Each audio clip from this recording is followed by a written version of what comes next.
Hi friends, welcome to my channel. Aravinda మిత్ర లక్ష్మి కడియాలు వేసుకొని రావడంతో కాస్త కంగారు పడుతుంది. ఇక మళ్ళీ మిత్రాని ఇలా అంటుంటుంది, వెళ్ళు మిత్ర, ఆ కడియం తీసేసి పూజకి రెడీ అయ్యిరా అని అంటూ ఉండగా, లేదు మామ్, మీరు చెప్పిన ఏ పనైనా నేను చేస్తాను, కానీ ఈ పనిని నేను చెయ్యలేను అని అంటూ ఉంటాడు మిత్ర. మిత్ర తనని ఎదిరించినందుకు షాక్ అవుతుంది అరవింద. ఇక ఇదంతా గమనిస్తున్న దేవయాని తన మాటలతో రెచ్చిపోతూ ఉంటుంది. కావాలనే లక్ష్మి ఇలా ప్లాన్ చేసి మిత్ర చేతికి కడియాలు వేసింది. ఈ పూజ మనీషా కడుపులో ఉన్న బిడ్డకి ఎంత ఇంపార్టెంటో తెలిసి, ఈ పూజ గురించి ముందే తెలిసి మిత్రని ఆపడానికి మాత్రమే కడియాలు వేసింది అని అంటూ ఉంటుంది దేవయాని. దాంతో అందరూ షాక్ అవుతారు. ఇక మళ్ళీ దేవయాని మనీషాతో ఇలా అంటుంటుంది, వాళ్ళేంటి తీసేది, వెళ్ళు, నువ్వే వెళ్ళి మిత్ర చేతికున్న కడియం తీసేయి, నీ కడుపులో బిడ్డ కోసమే కదా ఇలా చేసేది అని దేవయాని మనీషాని రెచ్చగొడుతూ ఉండగా, అవును, నా బిడ్డ కోసం నేనేదైనా చేస్తా, నేనే కడియం తీసేస్తా అని మనీషా అంటూ మిత్ర లక్ష్మి చేతులున్న కడియం దగ్గరికి వెళ్తూ ఉండగా, ఆగు, రాకు దగ్గరికి అని మిత్ర అంటున్నా కూడా మనీషా వినకుండా మిత్ర చేయి దగ్గరికి వెళ్తూ ఉంటుంది. దాంతో మిత్ర కోపంగా మనీషాపై చెయ్యెత్తుతాడు. దాంతో మనీషా షాక్ అవుతుంది. వెనక్కి వెళ్ళు అని గట్టిగా అరుస్తాడు మిత్ర. ఇక 4 అడుగులు వెనక్కి వేస్తుంది మనీషా. ఏంటి మిత్ర, నువ్వు నన్నే కొడతావా అని అంటూ, ఇదంతా లక్ష్మియే చేస్తుంది, కావాలనే ఇదంతా చేస్తుంది, నా కడుపులో బిడ్డకు మంచి జరగకూడదనే చేస్తుంది.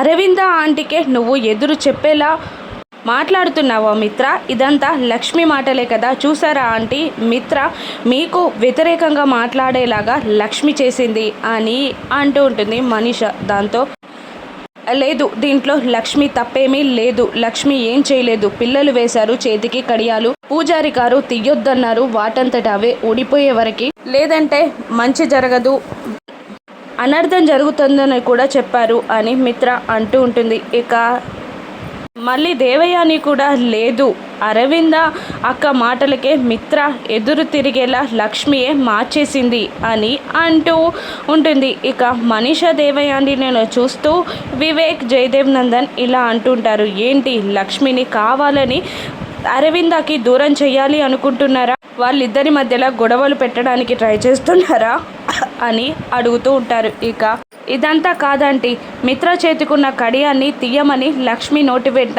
చెప్పించండి అని మనీషా అరవిందతో అనగానే, లక్ష్మి ఆ కడియాన్ని తీయమని నువ్వైనా మిత్రకి చెప్పు అని అరవింద అంటూ ఉంటుంది. సారీ అత్తయ్య, నేను అలా చెయ్యలేను అని లక్ష్మి అనగానే మళ్ళీ అరవింద షాక్ అవుతుంది. ఏంటి, నువ్వు అరవింద అక్కకే ఎదురు చెప్తున్నావా అని అంటూ ఉంటుంది దేవయాని. లక్ష్మి, నేను చెప్తున్నాను, మిత్ర చేతుకున్న కడియాన్ని తీయమని నువ్వే మిత్రకి చెప్పు అని అంటూ ఉంటుంది. సారీ అత్తయ్య, నేను అలా చెప్పలేను, కడియాలు వాటంతటా అవి ఊడిపోయే వరకు తీయమని పిల్లలకి ప్రమాణం చేశాం, పిల్లల క్షేమం కోసమే నేను ఇదంతా చేస్తున్నాను, నేను చెప్పలేను అని లక్ష్మి అనగా, పిల్లలే చేశారా, నీ ప్లానింగా, ఎవరికి తెలుసు అని అంటూ ఉంటుంది మనీషా. ఇక మిత్ర, ఆపండి, ఏంటి, నేను పూజ చేయడమే కావాలి కదా అని అంటూ, అమ్మ, నేను మనీషాతో కలిసి పూజ చేస్తాను, కానీ మా చేతికున్న కడియాలు వీడిపోయాక అని అంటూ ఉంటాడు మిత్ర. ఇక అంతవరకు నేను వెయిట్ చేయాలా అని మనీషా అడుగుతూ ఉండగా, కడియాలు ఊడిపోయే వరకు తప్పదు అని మిత్ర అంటూ ఉంటాడు. లేదు, ఈరోజే పూజ జరగాలి అని మనీషా అంటూ ఉండగా, ఏంటమ్మా మనీషా, సోదమ్మ ఈరోజే పూజ జరగాలని ఏది చెప్పలేదు కదా, అవును అరవింద, చెప్పలేదు కదా, వాడు పూజ చెయ్యనంటలేడు కదా,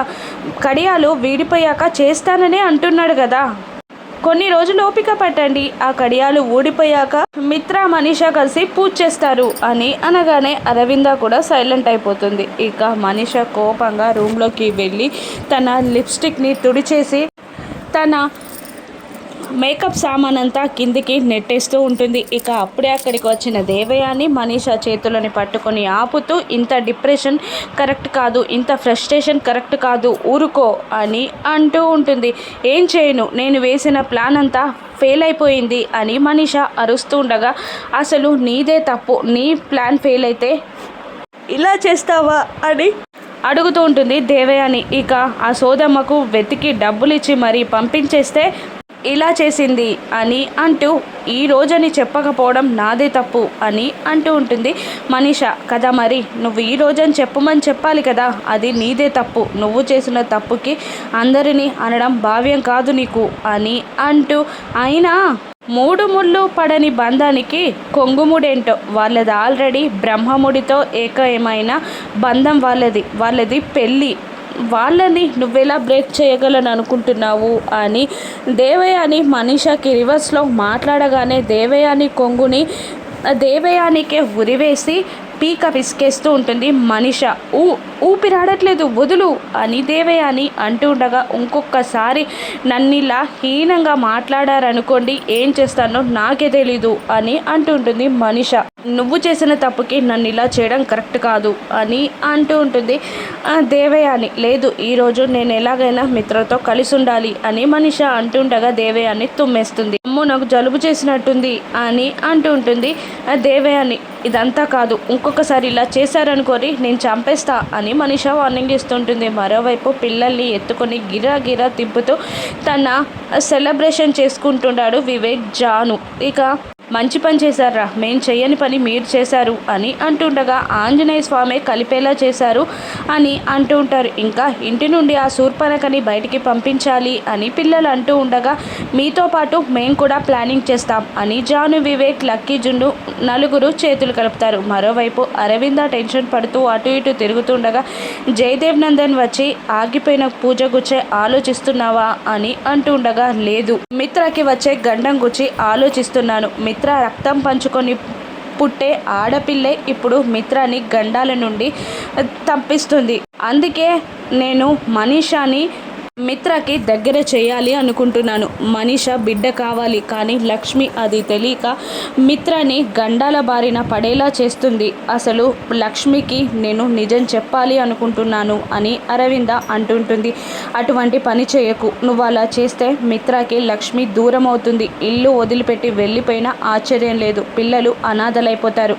ఒక్కసారి ఆలోచించు, మిత్ర ఎంత ముఖ్యమో లక్ష్మి కూడా అంతే ముఖ్యం అని అంటుంటాడు జయదేవ్ నందన్. అదే ఆలోచించే నేను ఇంతవరకు లక్ష్మికి నిజం చెప్పకుండా ఊరుకున్నాను. కానీ ఇప్పుడు మిత్ర రక్తం పంచుకు పుట్టిన ఆడపిల్ల కావాలి అంటే మనీష బిడ్డ తప్ప మనకు వేరే సోర్స్ లేదు అని అంటూ ఉంటుంది అరవింద. లేదు, ఇన్నాళ్ళు మిత్రని కాపాడుకుంటూ వచ్చింది లక్ష్మియే, ఇప్పుడు కూడా తనపైనే భారం వేద్దాం అని అంటూ ఏం జరుగుతుందో చూద్దాం అని జయదేవ్ నందన్ అనగా అరవింద టెన్షన్లో పడుతుంది. ఇక పిల్లలిద్దరూ లంచ్కి వెళ్ళాలి అని అనుకుంటారు. కానీ జాను ఏదో వేస్ట్ కర్రీ చేసిందని, తినబుద్ధి కావట్లేదని, తనకి పన్నీర్ పులావ్ కావాలని అంటూ ఉంటుంది లక్కీ. ఇక అమ్మనడిగి చేయమందాం అని అంటూ ఉంటుంది జున్ను. ఇక అప్పుడే మిత్ర, లక్ష్మి అక్కడికి వస్తారు. కానీ డాడీ అమ్మ పక్కనే ఉండాలి, డాడీ వర్క్లో ఉన్నారు కాబట్టి మనకు అమ్మ వంట చేయలేదు అని లక్కీ అంటుండగా, అటువంటిదేం లేదు కదా అని అంటూ అక్కడికి లక్ష్మి, మిత్ర వస్తారు. లంచ్కి వెళ్దామా అని అంటుండగా, నాకు పన్నీర్ పులావ్ కావాలి అని లక్కీ అంటుంటుంది. ఈరోజు చేతికి కడియాలు ఉన్నాయి కదా, రేపు చేసి పెడతాను అని లక్ష్మి అంటూ ఉండగా, లేదు ఈరోజే చేద్దాం అని మిత్ర అనేస్తాడు. అదేంటి మన చేతికి కడియాలు ఉన్నాయి కదా అని అంటూ ఉంటుంది లక్ష్మి. నా రైట్ హ్యాండ్, నీ లెఫ్ట్ హ్యాండ్ ఖాళీగానే ఉన్నాయి కదా, ఆ చేతులతో చేసేద్దాం అని చిరునవ్వుతో చెప్తాడు మిత్ర. ఇక వీళ్ళిద్దరి అన్యోన్యతనే చూసి మనీష ఏమవుతుందో, ఆ కడియాలు ఎప్పుడు విడిపోతాయో, మనీషాకి మిత్రకి అసలు కొంగుముడి పడుతుందా రాను ఎపిసోడ్స్లో చూద్దాం. Thank you for watching.